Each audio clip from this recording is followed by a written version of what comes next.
Welcome back, my friend. Welcome back to Mulenge Speaks series. Uh, Today we'll be talking about our subject, the authentic Mulenge. And so I believe you'll be watching clip number 15 from where we left last time. So today we'll continue with our subject of Mulenge, as you already know. And we'll be discussing the role of a king vis-a-vis his subject and the significance of Mandate B under the League of Nations. We may not finish the Mandate B, but we're going to tackle the idea of the king, the role of the king as a monarch, and how he deals with his subject, whether inside the kingdom or outside the kingdom. And so as an African of descent, any lie or deception about African culture and the role of a king in his kingdom, his people, and the relation with his neighbor or his enemies, we have to consider very, very, very carefully. In Africa, we know that kingdoms are states, are countries, and the king is the head of the state. He is the supreme ruler. And so as a nation, it has a nationality, has a legislative body, it has the judiciary branch, and a local institutions, all under the leadership of that particular king. For example, in the United States, the Constitution recognizes the tribal nations.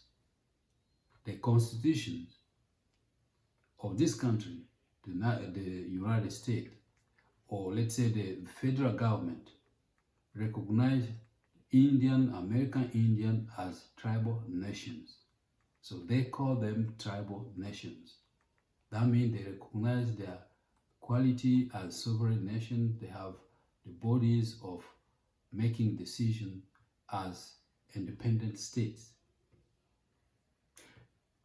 In Africa as well, we have several kingdoms that are nations or empire nations, such as we had the Empire of Mali, the Empire of Ghana, the Empire of Songhai or Rwanda, the Kingdom of Ondorwa, Burundi, the Kingdom of Bashi, the Kingdom of Vira, the Kingdom of Bafuliru, the Kingdom of Congo or Lunda.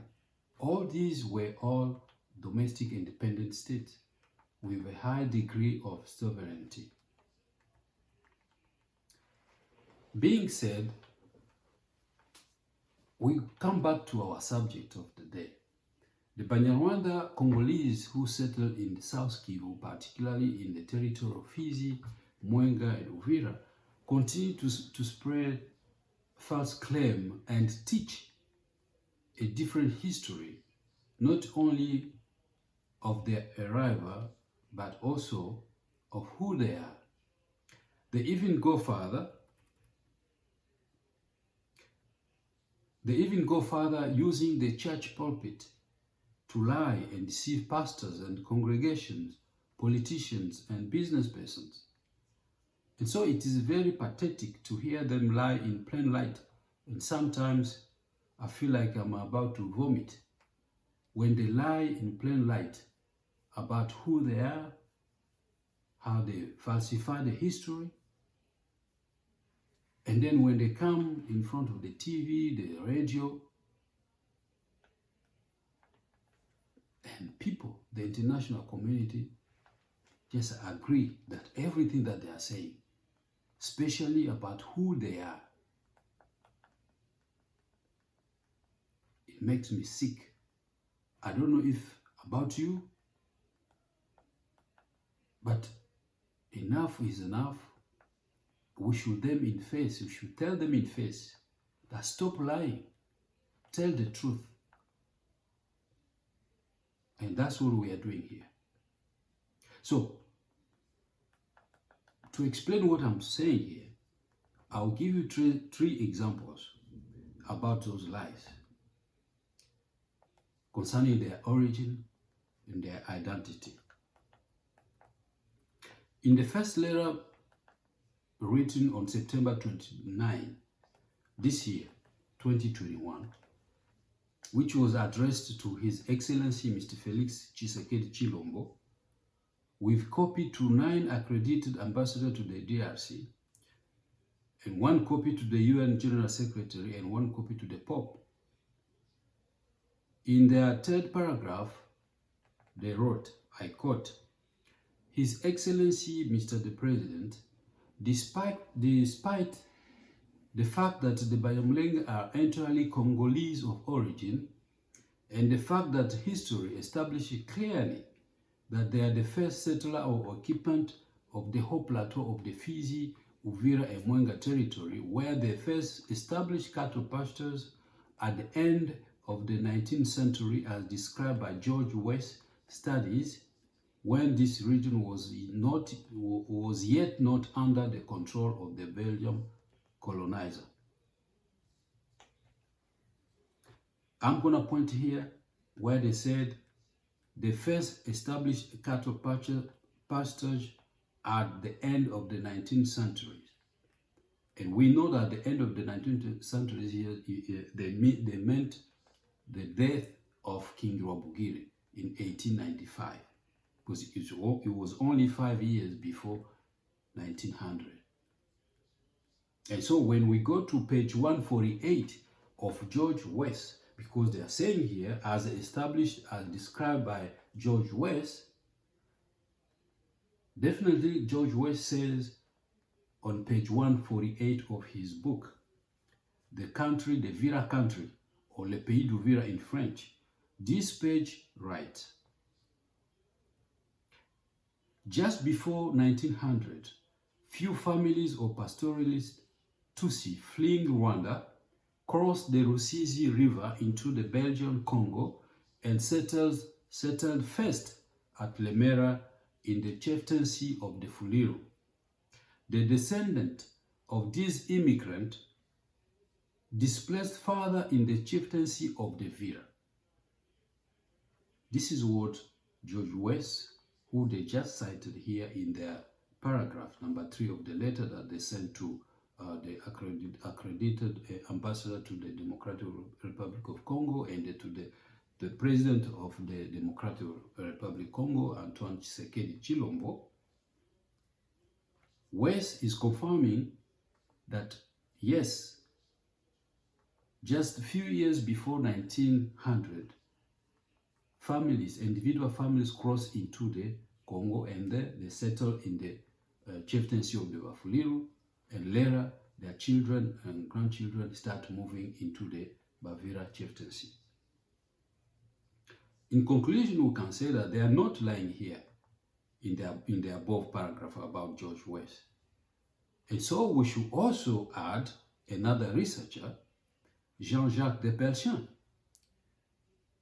He said on page 32 of his thesis, he wrote, I quote, the region above 3,000 meters of altitude are exclusively inhabited by the Rwanda who emigrated from Rwanda during the reign of King Rwabugiri, 1855 to 1895. The Rwanda have easily adapted to the same climate condition like that in Rwanda. Administratively, the Rwanda do not have a chieftaincy of their own. They live in the Fuliru and Vira chieftaincy. So these two researchers here are confirming what they just wrote. Rather, they are confirming what these two researchers have wrote in their book, one in 1954 and the other one in 1974. Then on page 33, the Persian continued, as I quote, they were usually composed of individuals' families. So those who were crossing into the Congo, they were composed of individual families. So that's for the first letter that they sent to the president of the DRC on September 29 this year. Another group another group of Banyarwanda, and this time they live here in the United States. So, as you can see here, the group is called the Mutuality Ubumwe. They live here in the United States, and then they did send letters to 9 head of state, including number 2 here, there is Joe Biden. Number 2, they sent this letter to 9 head of state, including Joe Biden, because the mutuality reside here in the United States. And so I'm going to read what they wrote on this paragraph 1, 2, 3, paragraph 3, the one that I highlighted. I'm going to read it to tell you what they wrote in this letter. So in this letter, what they wrote on this paragraph 3, they said,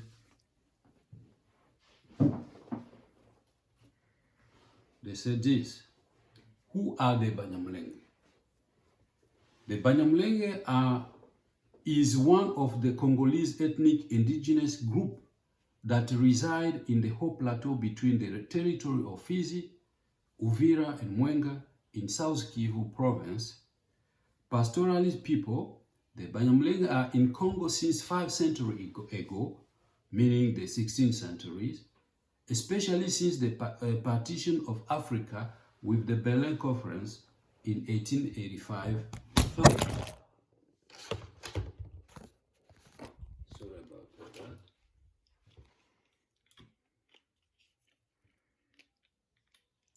Found them. I'm gonna repeat the citation here. The Banyamulenge is one of the Congolese ethnic indigenous group that reside in the Haut Plateau between the territory of Fizi, Uvira, and Mulenge in South Kivu province. Pastoralist people. The Banyamulenge are in Congo since 5 centuries ago, which means 16th century, especially since the partition of Africa with the Berlin Conference in 1885 found them in the land we know today as the DRC. This is what they wrote on this paragraph 3 of their letter that they sent to the head of state around the globe on August the 30th, just to explain who they are. So as we analyze this paragraph, we discover that there is a big lie, since the Banyarwanda in DRC agree with West that they came to the Belgium Congo at the end of the 19th century. But because the President Joe Biden or the President of the European Union or the General Secretary of the UN cannot go to Congo to verify if what they are saying, or maybe they don't even have access to the book that George West wrote. And so they are telling them that they came in the 16th century in the area that is known today as DRC. But in Africa, when they wrote the letter to the ambassador that are in Africa, they tell them that we arrived in Congo at the end of the 19th century, during the reign of Rwabugiri. And so here they tell Biden that they arrived in Congo in the 16th century. The same people, but different history. Again, the same people, but different history, or different date of history, with different migration, as we will see in the next clip. And so, the third lie about their immigration journey is brought to us via a pastor of the New Hope Free Methodist Church, Reverend Pastor Scott Sittig. This pastor called a panel of Banyarwanda on YouTube under the title Crisis in Congo, Genocide of the Banyamulenge People.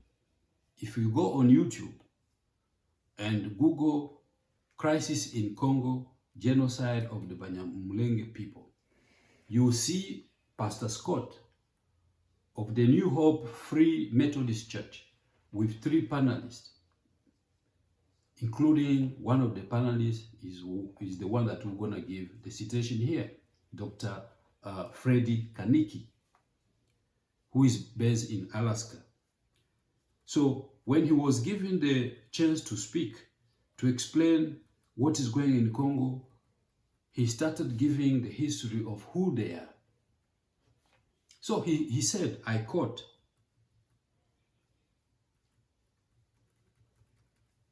"The Banyamulenge live in the DRC, live on the high plateau, higher mountain, high plateau about 150 kilometers from the border to Burundi and Rwanda. The Banyamulenge have settled in what is called South Kivu province, starting in 1804 in different waves. In 1804, in 1820, and later in 1870. Mainly the wave were due to looking for pastures for the cattle, because we are cattle keepers, and that's our main activity, not the only activity. So because of that livestock, people moved from areas to areas. Do you understand? At this point, there were no country in Africa. There were just different kingdoms in different areas. So it is our understanding some of our grandparents came from Burundi, some came from Tanzania, and some came from Rwanda, and they settled in Eastern Congo.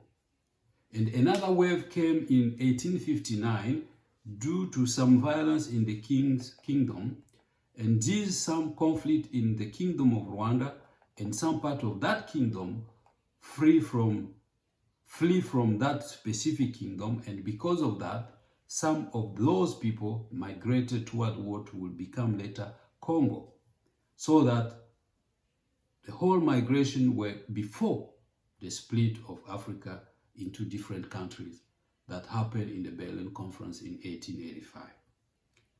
So, my friends, from those three lies, or three different stories or history of the same people that claim to have a relationship with Mulenge, the name Mulenge that we are trying to explain, or we have been trying to explain to you, as you listen to them and you listen to us, and this is our first time that we are explaining to us through video, through clips, so that you can have a broader understanding of what we are saying.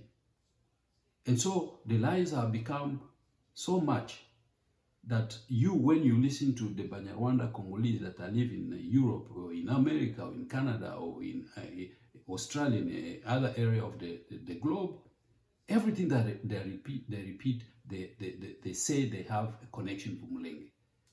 But Mulenge is not in Tanzania, Mulenge is not in Rwanda, Mulenge is not in Burundi, where they came from, as we just saw.